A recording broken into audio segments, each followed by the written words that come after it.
people just showing up and pulling people out of schools and pulling people out of Home Depot and pulling people that were just hardworking people that maybe snuck over here because they didn't have a legal way to get over here. But since they've been here, they've been good people and they're a part of communities. And that's what freaks people out, because when people thought about ICE, they thought, great, we're going to get rid of the gang members. They didn't think, great, you're going to get rid of a landscaper.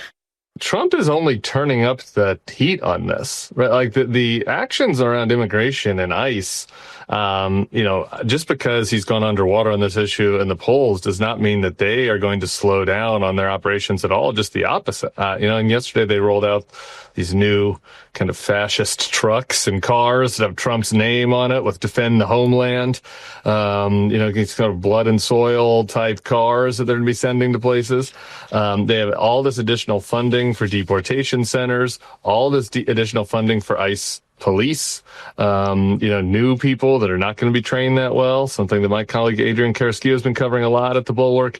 We're going to have Dean Cain out there jumping out of vans and nabbing people, apparently, what he said he was planning on doing on Fox. So, this is not going to slow down. And so it is incumbent upon the Democrats to, I think, fight on this issue. And I think this is something that we've seen some change from over the past 8 months with the Democrats, where coming into the year, they thought immigration was a loser. Trump was popular on this issue. It's not worth fighting on. And I think kind of a combination of things, just how extreme their policies have been, the blowback to what we saw with El Salvador, people like Joe Rogan going out there. I mean, no Democrat wants to feel like they're getting to the right of Joe Rogan on immigration, right? And so I think there's a combination of things where Democrats have gotten some additional courage on this and realize that it can be a winning issue if they focus on the more extreme elements of it, the parts that regular people don't like, which is masked men jumping out of cars and nabbing people on the streets, and nabbing gardeners on the streets, nabbing